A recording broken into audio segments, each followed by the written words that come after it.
আর একটা মগার কথা শুনলাম, এই মগায় আবার কইতেছে এখন রাত্রি এতটা বাজে, আমি আজকে ফেসবুকের মাধ্যমে আমি চ্যালেঞ্জ দিয়ে দিলাম, আমার দল আর্জেন্টিনা যদি আজকে না পারে, কালকে সকাল ফজরের পরে আমি আমার বিবিটারে তালাক দিয়ে দিব। টাইম দেখেন 10:29 বাজে, 6 ঘন্টা পর খেলা শুরু। যদি আজকে ব্রাজিল জিতে তাহলে সকালবেলায় আমার বউরে তালাক দিব, এটা মুখের জবান। আর যদি হাইরা যা, আর্জেন্টিনার সাপোর্টার যারা আছে খাসি জবাই করে খাওয়াইমু। দেখছেন কারবার, কত বড় জাহেল হলে এই কথা মুখ দিয়ে বাইর করতে পারে। এটারও আমি রাখছি, প্রমাণ রাখছি, এটারও প্রমাণ রাখছি। শোনেন কথাটা, শোনেন। 10:29 বাজে, 6 ঘন্টা পর খেলা শুরু। যদি আজকে ব্রাজিল জিতে তাহলে সকালবেলায় আমার বউরে তালাক দিব, এটা মুখের জবান। আর যদি হাইরা যা, আর্জেন্টিনার সাপোর্টার যারা আছে খাসি জবাই করে খাওয়াই। তোরে লাত্তি দিতে হবে, কথা কোন কথা, ঠিক কিনা? শয়তান জানোয়ার, এই দেশ আর দেশ নাই তোরে ভাই, টালমাটাল হয়ে গেছে। এই যে কথা হইল, ওর দল না পারলে বউ তালাক দিবি, তো বইয়ের চাইতে দল কত আপন। হায় হায়, এরে যুবকের দল তাকায় দেখো, পাগলামি সারো সারো সারো। এই দল নিয়ে কি করবা? এত টাকা পয়সা খরচ করিয়া দলের জন্য তুমি পতাকা বানাইলা, অথচ শুক্রবার মসজিদে তুমি নামাজ পড়তে যাও। এই যে আগামীকাল শুক্রবার, কথা বলেন কথা ঠিক কিনা? বাবা তাকাইয়া দেখবা কত যুবক পোলাবান যাবে, মুরব্বীরা যাবে, এই যুবকগুলা যাইয়া নামাজ পড়বে, সামনে দিয়ে টাকার কৌটা টক টক আওয়াজ করে যাবে, একটা টাকা মসজিদের কৌটাই দেয় না। কথা বলেন কথাগুলা ঠিক কিনা? আরে আমার ভাই, একটা বার দিলের কান লাগায়া শোনো, ওরে আমার যুবকের দলেরা, আর কত বাড়াবাড়ি করবি, মাতামাতি করবি? তুই ডাইনে তাকায়া দেখ, তোর মা নাই, তোর বাবা নাই, তোর বন্ধু বান্ধব গুলা মাটির কবরের আসামি হয়ে গেল। দুনিয়াদারি সব ধোঁকাবাজ, মরণের কথা স্মরণ করো। আমার ভাইজান আলোচনা করতেছিলেন মুহররম বিষয় নিয়া। মুহররমের তাৎপর্য উনি বলতেছিলেন, এরে আল্লাহর বান্দা, এই যে মুহররম মাস, এই মুহররম মাসের মধ্যে প্রধান মেইন আমল হলো মুহররম মাসে রোজা রাখা। মায়ার নবী যেদিন হিজরত করে মক্কা থেকে মদিনায় গেল, ওরে আল্লাহর বান্দা তাকায় দেখো, নবী আমার একবার মদিনার দিকে যায় আর ফিরা ফিরা মক্কার দিকে চায়। মাতৃভূমির মায়া সকলেরই আছে, কথা বলেন কথা ঠিক কিনা? আমার নবী কত বড় দেশপ্রেমিক, যায় যায় আর মায়ার নবী ফিরা ফিরা চায়, ডাকটা বলে, ওরে মক্কা আদর বেশি জুয়ান, কালে বাজান সুখ বেশি, ছোট কালে আদর বেশি জুয়ান, কালে আমা সুখ বেশি, বৃদ্ধ কালে কি রূপ হইবে আয়না, দইরা বাজান দেখো না রে, বৃদ্ধ কাল কি রূপ হইবে আয়না, দইরা বাজান দেখো না, এইবা বেদিন যাবে না, ও মনরে এইবা বেদিন যাবে না। জরে লা ইলাহা, সবাই লা ইলাহা ইল্লাল্লাহ, লা ইলাহা, সবাই লা ইলাহা, লা ইলাহা ইল্লাল্লাহ মুহাম্মাদুর রাসূলুল্লাহ সাল্লাল্লাহু আলাইহি ওয়াসাল্লাম। আলহামদুলিল্লাহ, আল্লাহ পাকের দরবারে লাখো কোটি শুকর ও সুজুদ, যেই মহামনিব, যেই মালিক আমাদেরকে দুনিয়ার সমস্ত কাজ থেকে ফারেক করে, যাচাই বাছাই করে, দয়া করে, মায়া করে। আল্লাহ পাক ইলেকশন সিলেকশন করে তার জান্নাতের বাগানে আসার বসার তৌফিক দান করছেন।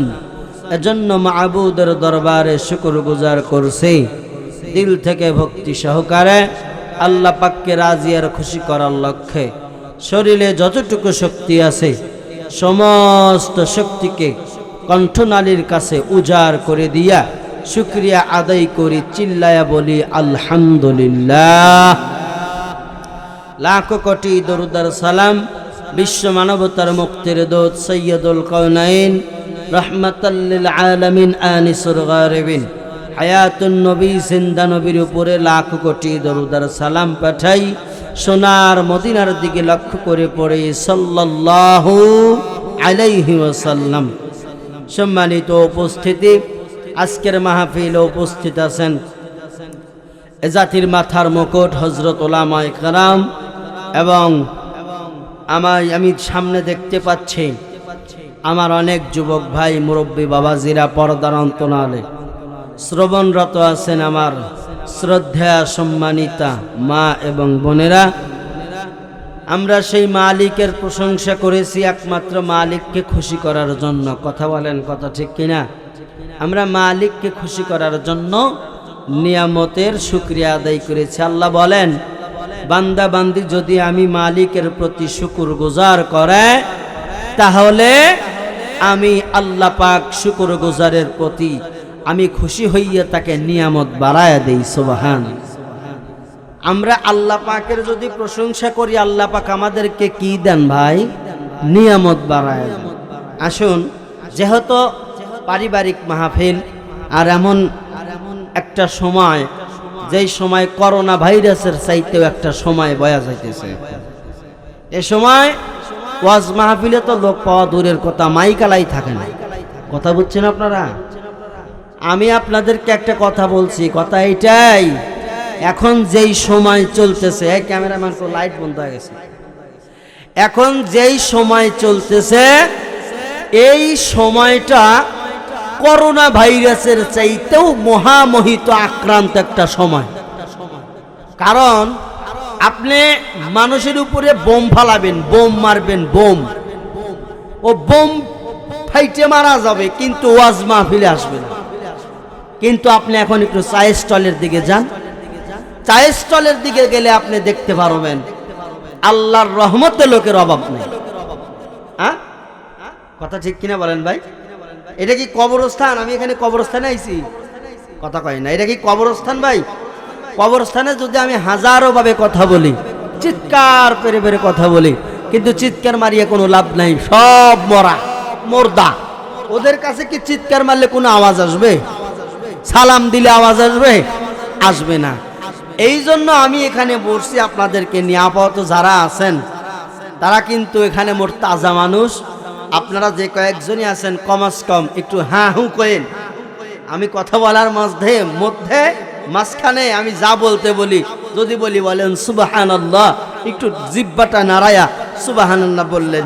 যদি বলতে বলি আলহামদুলিল্লাহ বলেন, একটু পড়লেন, এর দ্বারা আপনার সওয়াব হবে। কি হবে ভাই? সওয়াব হবে। আসুন, যে কথা আমি বলতে চাচ্ছি, এই সময়টা করোনা ভাইরাসের চাইতেও আক্রান্ত জনিত একটা সময়।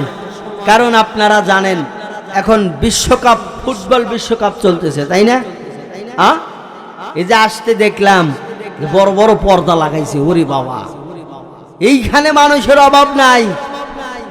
টাকা দেখি চাচা মুরব্বী বুড়ো হয়ে গেছে, দাড়ি পাইকিয়ে সাদা, এই মানুষ চা হাতে নিচে আর একটা বিড়ি নিয়ে টানে আর ওই পর্দার দিকে তাকায়। চাচাক যদি বলা যায়, ও চাচা আপনি একটু সূরা ফাতিহা বলেন তো, ও সূরা ফাতিহা তো পড়া দূরের কথা, মানে জিহ্বা নাড়াইতেই দাঁত 32টা ভাঙিয়ে যাবে।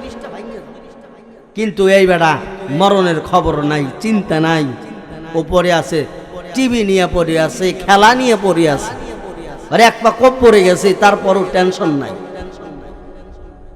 এই এমন একটা সময় চলতেছে ভাই, প্রত্যেক জায়গায় জায়গায় উৎসব হইতেছে। ব্রাজিল আর্জেন্টিনা নিয়ে উৎসব।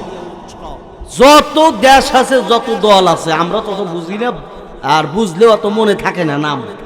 অনেক দেশ আছে, হ্যাঁ, এই দেশকে ভালোবাসে, অমুক দলকে ভালোবাসে, কেউ আর্জেন্টিনা, কেউ ব্রাজিল, কেউ মরক্কো, আরো অনেক আছে। আমার কথা হলো, এই তাদেরকে নিয়ে এত ভালোবাসি, এত তাদের সম্মান ভক্তি শ্রদ্ধা দেখাই, বলে বাপের জমি বেচে হলেও আমার 3 কিলো 5 কিলো 10 কিলো পতাকা বানানো না। আছে না এরকম পাগলা ছাগলা দুই একটা? আছে না? আছে। ভাত পায় না, নিজে ভাত পায় না, মানে গাড়ি না চালাইলে টাকা আসে না, রিজিক আসে না, কর্ম না করলে রিজিক আসে না, অথচ ও পতাকা কেনে। কালেমার পতাকা কোনোদিন কিনতে দেখা যায় না। কালেমাওয়ালা পতাকা নাই, ওইগুলো কয়জন কেনে না তো ভাই, সব পড়ে আছে এই আর্জেন্টিনা ব্রাজিল এই ফুটবল খেলা নিয়ে। অথচ যেই খেলা দেখা কবিরা গুনাহ, যতক্ষণ বান্দা এই খেলার মধ্যে থাকবে ততক্ষণ আমল না ভাই কবিরা গুনাহ লিখতেই থাকা হবে। আর এই অবস্থায় যদি কেউ মারা যায়, তাইলে তার মরণটা মনে হয় আল্লাহর ওলির সহবতে মরণ হবে না। মৌত কাসিন কুল্লু নাসিন শারবু আগরবাইতিন কুল্লু নাসিন দাখিলু। আল্লাহ কোরআনুল কারীমের মধ্যে বলেন, কুল্লু নাফসিন যায়িকাতুল মাউত সুম্মা ইলাইনা তুরজাউন।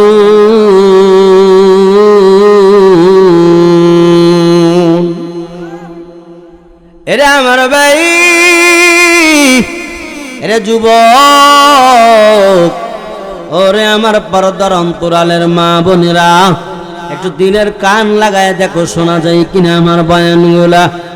এরে আল্লাহর বান্দা তাকাইয়া দেখ, আমি যেই কথা বলতে চাইতেছি, এই যে আমার বাংলার জমিনে কত মানুষ আছে, মানুষগুলার মধ্যে মুসলমান আছে, এই মানুষগুলার মধ্যে বাজান হিন্দু আছে।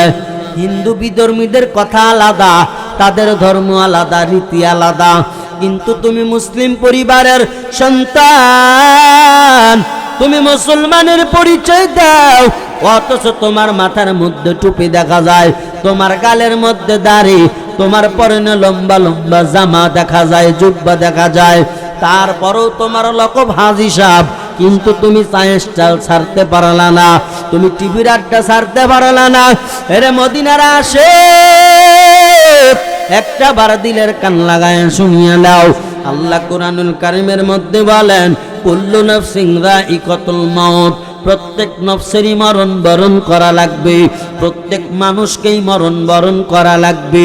এই দুনিয়া চিরস্থায়ী না রে বাবা, এই দুনিয়া হলো ধোঁকাবাজ আর ধোঁকাবাজ। ক্ষণিকের সময় ওরে মানুষ মরণের ঘরে মারা যায়, ঘুমের ঘরে মানুষ মারা গেল, কত মানুষ ট্রাক চালাইতে চালাইতে মরণ হয়ে গেল, কত মানুষ অ্যাক্সিডেন্ট করে মারা গেল।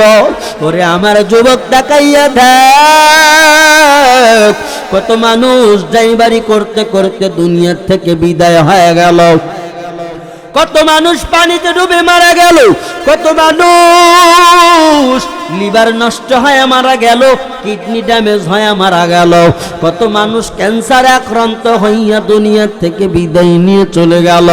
ওরে আমার বাবারা, কোন দিন আমরা মরণ বরণ করব কারো জানা নাই। ওরে মানুষ, ভালো মানুষ ঘুমায়, স্বামী স্ত্রী একই কম্বলের নিচে ঘুমাইল, হঠাৎ করে তাকায় দেখে বিবি আর নাই, বিবির শরীরটা শক্ত হয়ে গেল। আবার বিবিও তাকাইয়া দেখে প্রাণের স্বামী আর নাই, এত ডাকা ডাকি চিল্লায়া ডাকলা, কিন্তু স্বামী আর ওঠে না, দুনিয়ার থেকে বিদায় নিয়া চলে গেল, ঘুমের ঘরে মরণ। ওরে আমার যুবক ভাই, তুমি এই যে কবিরা গুনার মধ্যে আছো, এই কবিরা গুনাহ করতে করতে যদি মারাই যাও, তোমার পরিণতি কেমন হবে একটা বার টের পাইলে না। আল্লাহ পাক সূরা জিলজালের মধ্যে বলেন, ওয়া মাইয়ামাল মিসকালা যাররাতিন শাররান ইয়ারা। আল্লাহ পাক কুরআনুল কারীমের মধ্যে ডাকদা বলেন, এক জাররা পরিমাণ যদি নেক লয়া মাটির কবরে যাও, ওই মাটির কবর তোমার জন্য বাসর ঘর হয়ে যাবে, ফুলদায়ক হয়ে যাবে, আরামদায়ক হয়ে যাবে। আর বান্দা জাররা পরিমাণ গুনাহ নিয়া ওই মাটির কবরে যদি যাও, তাইলে বাজান তোমার কিন্তু খবর আছে, ওই কবরের মাটি এমন জোরে চাপ দিবে, দুই পাজরের হাড় ভাঙা চুরমার হয়ে যাবে রে মুমিন, সহ্য করতে পারবা না। ওই অন্ধকার কবরের মধ্যে এমন একটা ফেরেশতা নাজিল করা হবে, এই ফেরেশতা চোখেও দেখে না, এই ফেরেশতা কানে শোনে না, এই ফেরেশতা বলতেও পারে না, বোবা। এমন একটা ফেরেশতা আল্লাহ এই আযাবকারী ব্যক্তির কবরে রাখবে। এই ফেরেশতার হাতে বাবারে, আহারে এই যে জাহান্নামী হামার থাকবে। দুনিয়ার লেদের দোকানে যাও, এই লেদের দোকানে গেলে বড় বড় রড, মোটা মোটা রড, এই হামার দিয়া বাড়ি মেরে মেরে বাবা বাঁকা বানায়, কত ডিজাইন করে বাঁকা বানায়া। এই যে দুনিয়ার হামারের ওজন এত, কিন্তু জাহান্নামী হামার যার কোনো তুলনা নাই। জাহান্নামী হামার দিয়া এমন ভাবে মাথার উপরে বাড়ি মারবে, মগজগুলো ছিন্ন ভিন্ন হয়ে যাবে রে মুমিন, বাজান সহ্য করা যাবে না। এই ফেরেশতা মাথার উপরে বাড়ি মারবে, আবার উপরে উঠাবে, দ্বিতীয় বাড়ি মারার প্রস্তুতি চলবে। ইতিমধ্যে আল্লাহর কুদরতি অর্ডারে বাজান মাথা ভালো হয়ে যাবে, আবার মারবে, আবার মগজগুলো ছিন্ন ভিন্ন হয়ে যাবে, মাথা বাড়ি দিয়া ঠেতলায়া দিবে। ওরে আমার ভাইরা, ওরে আমার যুবক বাবাজিরা, বন্ধুরা, একটা বার দিলের কান লাগায়া শুনিয়া নাও। ওই কবরে তুমি যত চিল্লাও, মা মা মা কয়া চিল্লাও, বাবা বাবা বইলা চিল্লাও, তোর আদরের ভাই নাই, বোন নাই, কেউ নাই। ওই মাটির কবরে তুই একা হয়ে থাকবি, তোর কাছে কেউ থাকবে না, থাকবে না। তখন তোমার অবস্থা কেমন হবে? আজকে রাত্রিতে তুমি এত বন্ধু বান্ধব নিয়ে খেলার আড্ডায় মজিয়া গেলা যুবক, কিন্তু কবর বেলায় তোর কোনো সাথী থাকবে না, একা একা মাটির কবরে থাকা লাগবে। তাকাইয়া দেখো, এই খেলাকে আমি এজন্য করোনা ভাইরাসের চাইতেও মহা আক্রান্ত এজন্য বললাম। আজকে এই ফোনের মাধ্যমে দেখলাম, টাঙ্গাইলের একটা ঘটনা দেখলাম। ওরে ব্রাজিল আর আর্জেন্টিনা সমর্থকের মধ্যে এক পর্যায়ে তর্কাতর্কি হয়ে গেল, কিছুক্ষণের মধ্যে বাড়িঘর ভাঙচুর। মিথ্যা কথা বলি না বাবা, তাকায়া দেখো, এই যে আমি একটা ভিডিও তোমাদের সামনে দিয়ে দিলাম, এই ভিডিওর মধ্যে বাড়িঘর গুলো ভেঙে চুরমার করে দিচ্ছে। আহারে তাই না দেখো খেলাটা কত বড় করোনা ভাইরাস। এই ভাইরাস এমন ভাইরাস, বন্ধুত্ব নষ্ট করে দিল। এর আল্লাহর বান্দা এই খেলাকে এরকম করিয়া তার দল সাপোর্ট বানানোর জন্য সন্তান এরকম করিয়া, বাবা সন্তানের মিল নাই, বাবাই করে ব্রাজিল, সন্তান করে আর্জেন্টিনা। তাকায়া দেখো চাচা ভাতিজি মিল নাই, চাচাই করে ব্রাজিল, ভাতিজা করে আর্জেন্টিনা। কি যে একটা ঠেলা ঠেলি লাইগা গেল, মারামারি পর্যন্ত হয়ে গেল। ওই যে টাঙ্গাইলে দেখলাম এরকম করিয়া আদ্য বাড়ি ঘর ভেঙে চুরে খানগান করে দিল।